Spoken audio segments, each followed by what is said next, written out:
What is up, guys? Welcome to another episode of The Real Build. I'm here once again with Kathy Ward. How you doing today? I am great. How are you? I'm doing good. Today, I wanted to dive in a little more educational type topic with you, something obviously that you specialize in, and topic is the first year after you move in, what every homeowner should know about warranty. You ready for that? Oh, absolutely, 100%. Oh, always. I'd hope you'd say yes, because I'd be a little worried Right. if you did. You'd be demoting me. Yeah, no, excited to have you back on in the rotation here of the team members being on. But with that being said, everybody take the time, like, share, comment, subscribe. You know the routine. Go check out past episodes on YouTube. Full episodes available now on all podcast platforms. Jay, let's kick it off. The Real Build is about building better culture, leaders, visionaries, community to better serve the client. I'm your host, Bill Ryman, your broker builder, and I'm here to showcase real business owners building companies with integrity, trust, and a commitment to making a positive impact. Join us as we explore their stories, insights, and strategies for success. With that being said, welcome to The Real Build.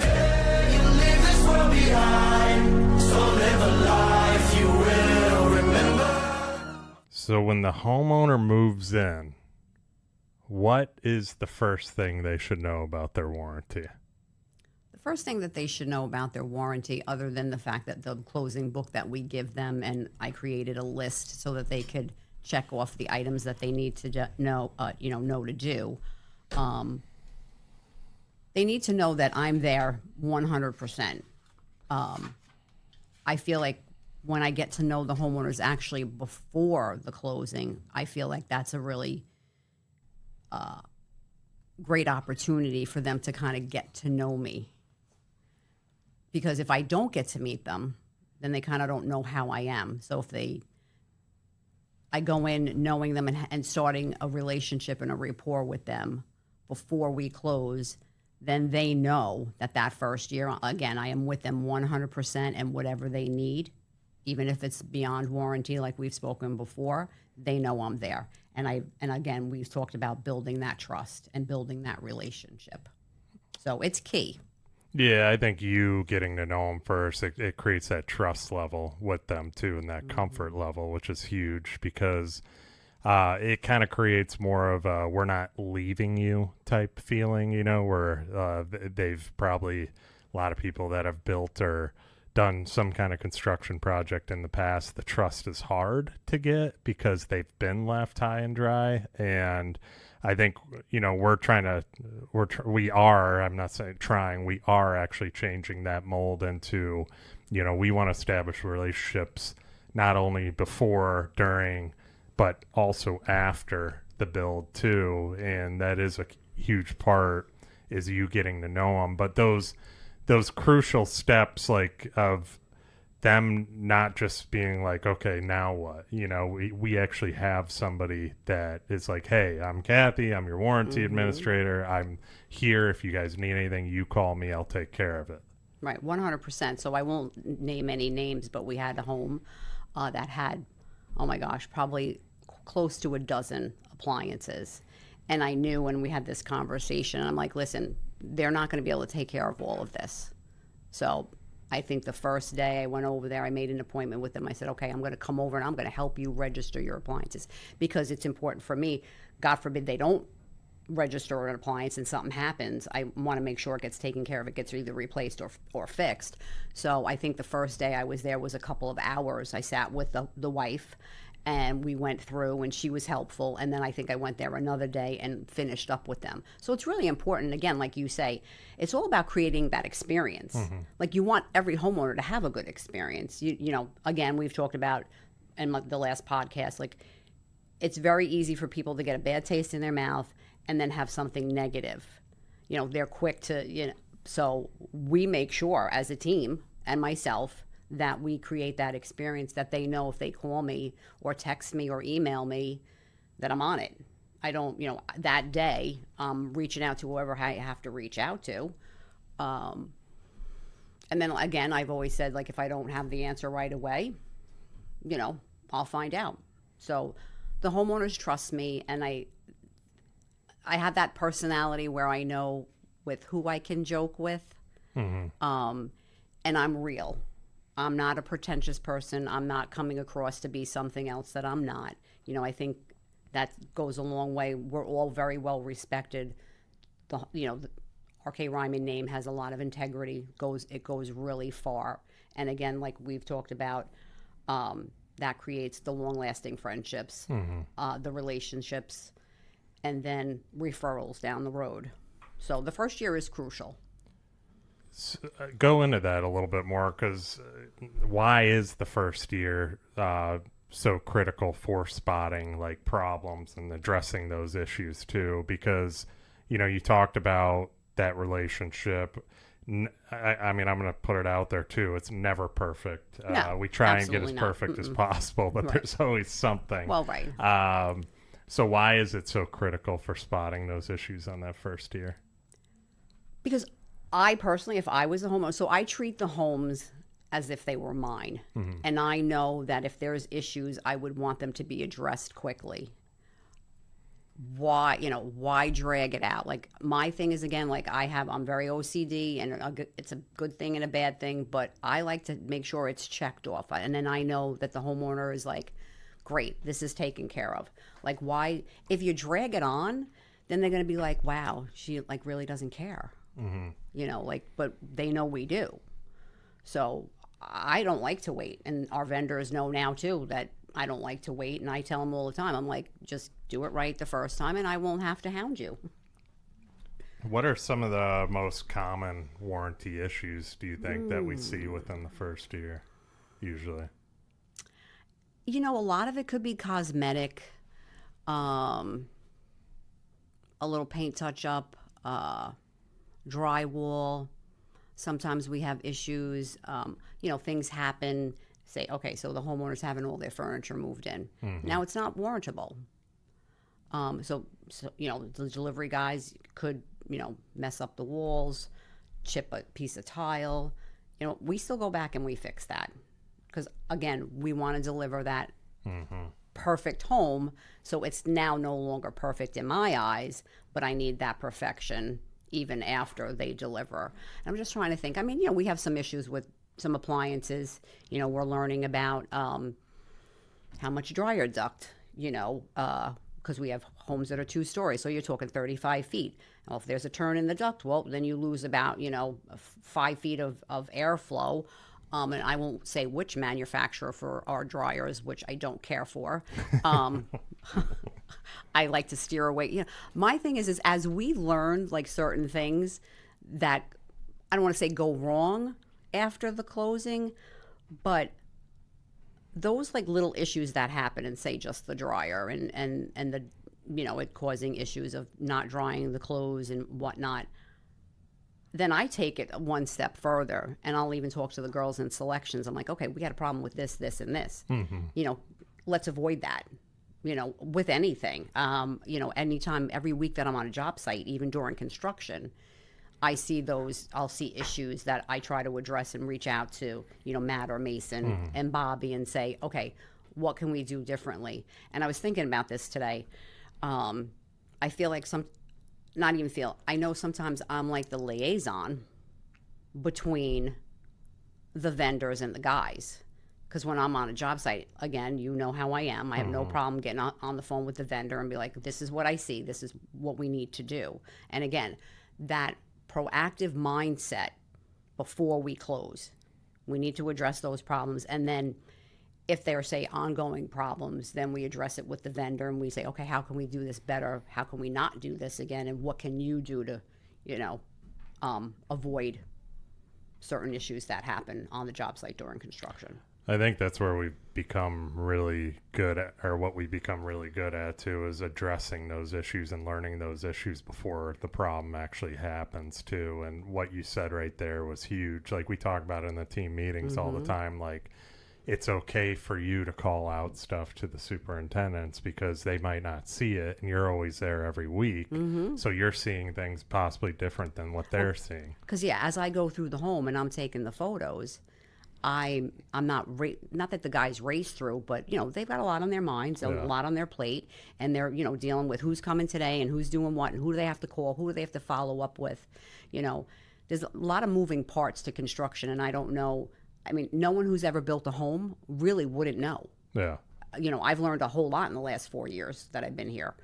So yeah, a lot of moving parts. So if I can help in that way, that I see something, and like I said, I'll call Matt or Mason. I'll be like, okay, this is what I found, and a lot of times they're addressing it, or they'll be like, how did you see that? I'm like, well, I tease Matt, you're tall, I'm short.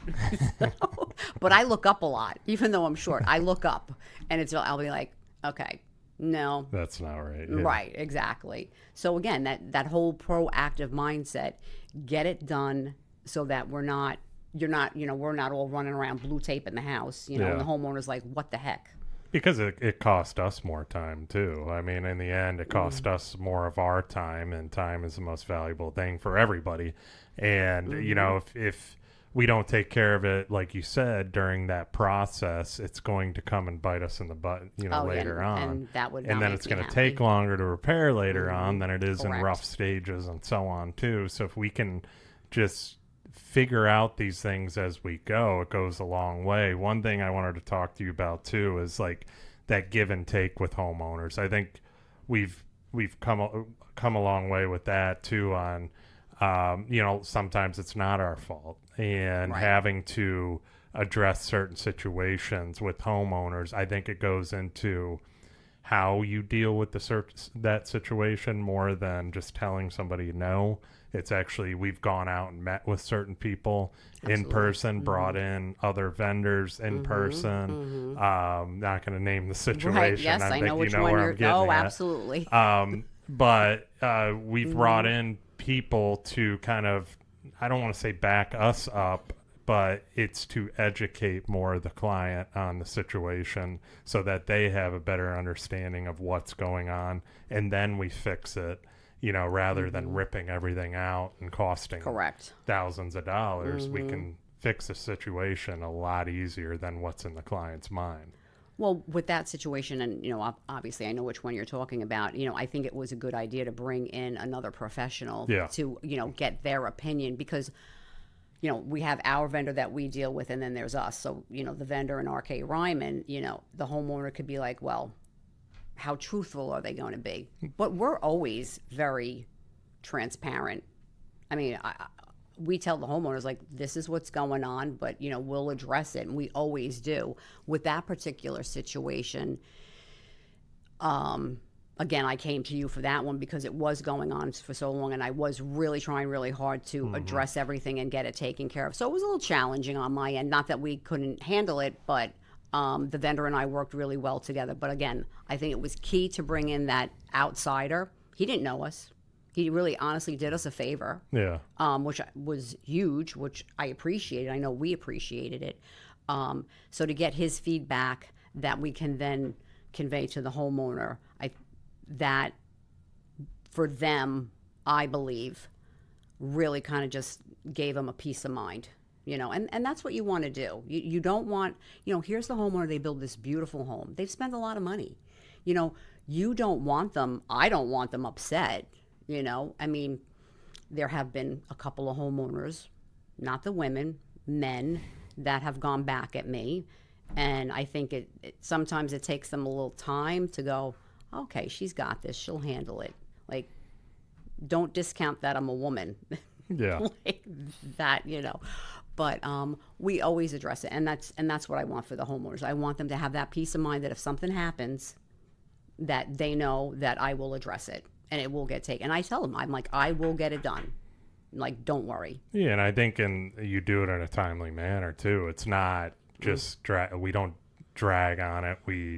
That's where you come in. We have you to address these things fast, get it done fast, so that we can, get it done, move on. And that's what they expect too. When you're building high-end homes, people want good treatment. That's what goes with the high-end homes. That's why they're picking you as their high-end builder too. They want to be taken care of. It should be like a concierge type service too. And to deliver that, we need to have people in place pit bulls, especially like yourself. People on social media are going to calling you the pit bull, but we need to have the people in place to be able to take care of these things in that timely manner, and we have, and I commend you on that too, Thank you. as you've been doing a really good job. Thank you. So what are some of the biggest misconceptions of what warranty actually covers? Because I think that's a good topic to kind of address. Some people, think, I mean, obviously you have a whole house warranty, but I mean, does it actually, is there stuff that it shouldn't cover? Like, I want to talk about that. I mean, one thing I can say, which you said we cover, is the furniture. When they install furniture and they nick up the walls and stuff like that, that could be something too. I know natural stone stuff that we've had in the past, we've taken off our warranty just because we can't help if the stone changes color. Absolutely. We Yes. don't do a lot of natural stone materials outside on pool decks anymore. Stone pavers is what I'm getting at, just because they could change color. That was one thing, because we had issues with that in the past. But anything else you can think of? Well, I mean, in my experience, you have like normal wear and tear. Like, okay, we give the 1 year, but what I'm finding is that, okay, a lot of people move to Florida or they have a home. I had to learn a lot, like in regards to, when you're living up north and now you move, down south and you're in Florida, like maintenance on your home is very different. So what I have implemented every time I learn like about a new product of how to keep something clean and maintain it.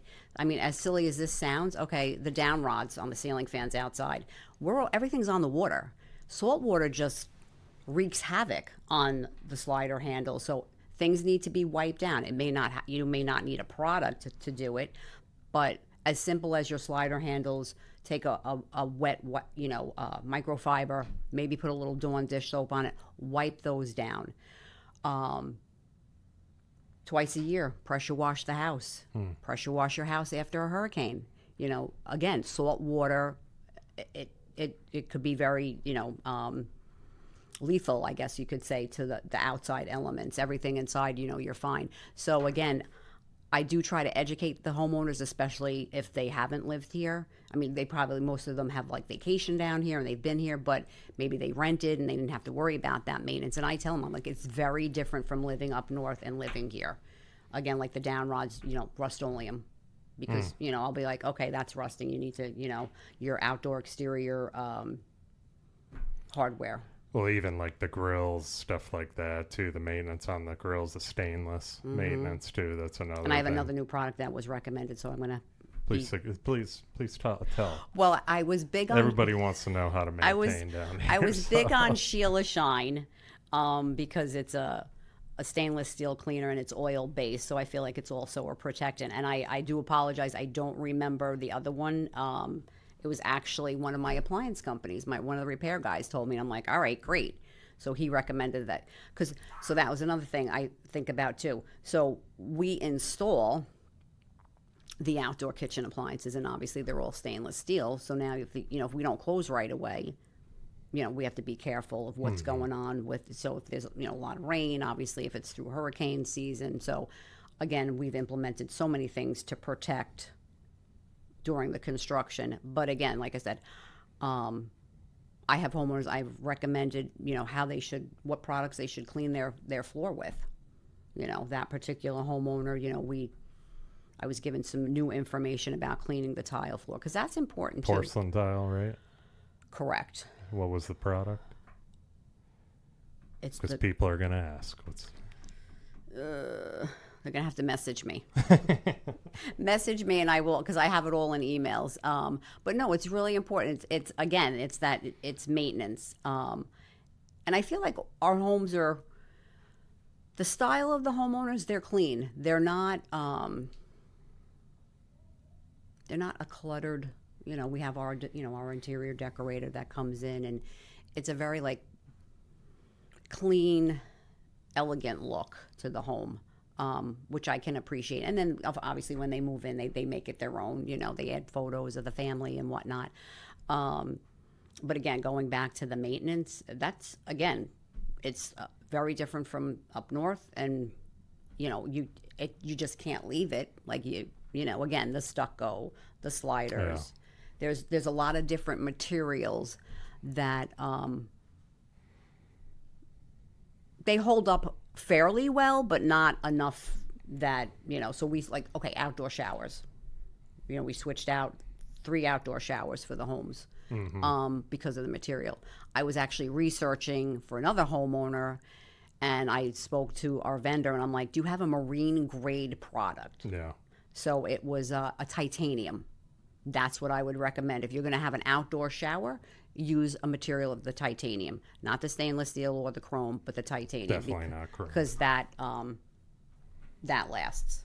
Well, even the handles on the doors and everything too. It's just like it's brutal. You have to. We're constantly, you know, if we have to switch them out, they just don't last down here. Right. I mean, the sun, the salt, just all the elements are just brutal towards them. And if we can educate, we try. And one thing we've gotten good at too is during the selections process, I think educating the client to try and sway them the more longer lasting way. Some of them might want something, right? And it is what it is. But we do tell them like, hey, you know, you put chrome outside in a year, that's going to be pitted in next to nothing, like it used to be. You know, unless you're polishing it all the time too. And it's like the stainless steel stuff like that. I mean, car polish works for that as well. But there's a lot of maintenance on these things, and you know, closing your hurricane shutters when you leave town. The spray foam and helps leaving too. The fans on. The fans on. Spray foam helps with the humidity as well too. So there's a lot we can educate on that. I want to go into kind of to wrap this up on this is the communication side, how we've gotten better on the communication side as of for warranty, using software, stuff like that, and then go into how we can improve on it as well. So because I always like to talk about how we can improve. Always. You know that. So talk about what we're doing now to communicate with the clients too, because there's a lot of people probably watching this that are building and they're not getting the same experience. So talk about that. Okay, so you know that we've implemented, you know, Builder Trend as our, you know, newer software. And I have to say, every time I dive into it, and when I have some time, I'll go into other areas that don't even pertain to warranty, because I want to be able to help the field, help, you know, selections, and even the accounting end of it too. So there's a lot of moving parts in that, and every time I'm like, oh, we can do this. So today, actually, I did like a little test run in one of our homes that we're building right now, and I actually emailed the homeowner. I'm like, hey, I'm doing something in Build a Trend. Like, I want your thoughts. Like, so it was actually called the client update. I'm like, this is nice. I like this. So I went into our little test one, kind of like navigated through it, and then I'm like, all right, it wouldn't let me do like a real one, so I went into the home that we're building now, and again, like I said, I emailed him just to give him a heads up and let me know what your thoughts were, or his, and you go through it and you can put notes. It will break down like what the prior week was or the week we're in. So say we the client update, you published it on our Friday, so they would see the current week, and then you can actually give them that information. You can give them the information for the following week, and then the photos are there, and they can message you back within that platform, I'll call it. So it's called the client update. I love it. I think that might be a way to go. And again, so what happens is if the homeowners are having an issue, like they can't see their photos or they weren't able to get onto Builder Trend because of the app or something, you know, I get on the phone with them. I'll walk them through it, or I'll reach out to our account manager. So with Builder Trend, again, and I've said this to you at the team meetings, it's like one-stop shopping. We need to be utilizing that a whole lot more than we are. And Yeah. I know it takes time. You know, Oh, yeah. we don't learn it, you're not going to learn it overnight. And it is more difficult for the guys in the field, but we can bring them in to do the training. We can do the Zoom calls. There is training on Builder Trend. So I think as we grow, and especially when we get bigger, and I'm always thinking about this, about when we have, I'm saying like 50 homes at the same time. If we're not using this software, we're in trouble. Yeah. Oh, yeah. Because we need to be on point. I mean, listen, we're human, we'll make mistakes, but utilizing the program, and instead of like, okay, let me email them through just Gmail. No, you can email, you can message through Builder Trend.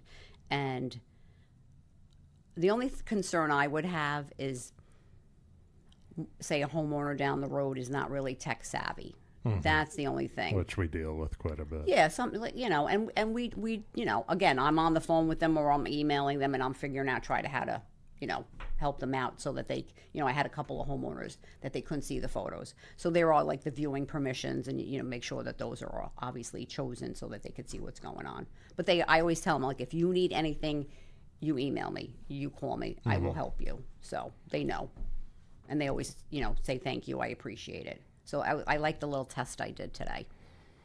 I like that too, and I think we do need to utilize the whole entire system to get better. I mean, you've been really utilizing the warranty side. We do the bidding side. The field has gotten better. I mean, they've been utilizing that. The selection side, we're starting to really implement more into it too, but it is a one-stop shop.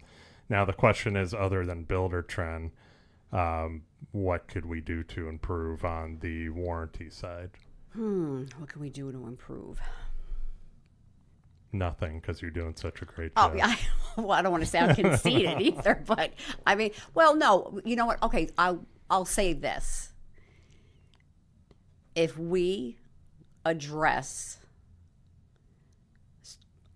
whatever's going on during construction, like little things, whatever towards the end too, if we address like things that I see, I'm like, okay, are we going to take care of that now? Because I'm like, I'm not waiting for the punch list. No, we need to do it now. Like, I'll see little things and I'm like, okay, that's not done yet. So if we address them during the construction, think about it. How much warranty would there be? I mean, I don't want to put myself out of a job, but, getting better at during construction will definitely, I would say, alleviate. There's always going to be something for warranty, some, Well, that is part of your job too, as is to catch the warranty before the warranty happens too. Right. So True. technically, True. Yep. I know somebody thought I was a superintendent the other day. I'm like, nope. I act like one sometimes, but that's okay. But yeah, no, definitely. Again, that proactive mindset definitely, goes a long way. I think that would be catching during, which and we have gotten a lot better at that too, and in the communication aspect between you and the supers and Bobby and so on too, as far as like addressing things each and every week that you see too. And it's like we talked about earlier, you're more eyes on the actual site. Like, you're not there to pester them, you're there to help them and alleviate later on problems. So I think we've gotten a lot better at it. I think there's always room to improve. There always is. There's always growth. I'm a big believer in that, but I agree with you too. If we catch those things prior, it's going 100%. To go a long way. And it also resonates with the homeowners. Yeah. If we say, hey, this is going on, say something, is we have an issue at a home that's under construction, and we're, again, transparent and upfront with the homeowner, and they know that we're going to address it, again, then they know that the rest of the build should, they know that if there's an issue, they'll know about it, and that carries through to warranty. So you set the precedence during the build, because, like, think about it. I mean, we are a team. We all have different titles and different responsibilities, but they're all intertwined. Yeah. And they all kind of, like, it's like almost like a domino effect. So you want us all still standing. Yeah, and I think you give the owners that information that this was taken care of during that process, they're not going to look for it later on too. Right. So it's like, We've been very good about, like, there's, even if things are hidden, we want them done right, and I always talk about that too. We want everything done right. That's who we are as a builder. I've had it where, supers have said to me, like, they're not going to see that. Who cares? And I was like, no. Mm-mm. I was like, doesn't matter. That's not who we are. Make Correct. it right. Straighten that water, straighten that, or straighten that wall, or whatever we got to do. If there's a gap in the baseboard, make it right. Well, there's a piece of furniture going to go there. Doesn't matter. That's not how it works. No, it doesn't work that way. Make it right, because we're not your typical builder. So, and that's why people build with us, because they don't have a worry that it's not going to be done right. They trust us to do the right thing all the time. So this was great. Obviously, a lot of information for people. We can go on and on about it. Reach out to Kathy. She's on social media if you guys want to reach out to her. Before we go, like, share, comment, subscribe. You guys know the routine. Appreciate each and every one of you guys watching this too, and you guys will see us when, Tuesdays, Thursdays, 4:30 p.m. Been having a little issue with Instagram. Jay knows that, but we're trying to figure it out, so hopefully this is live as we speak on Instagram. And with that being said, we'll see you guys on the next one. The Real Build is about building better culture, leaders, visionaries, community to better serve the client. I'm your host, Bill Ryman, your broker builder, and I'm here to showcase real business owners building companies with integrity, trust, and a commitment to making a positive impact. Join us as we explore their stories, insights, and strategies for success. With that being said, welcome to The Real Build.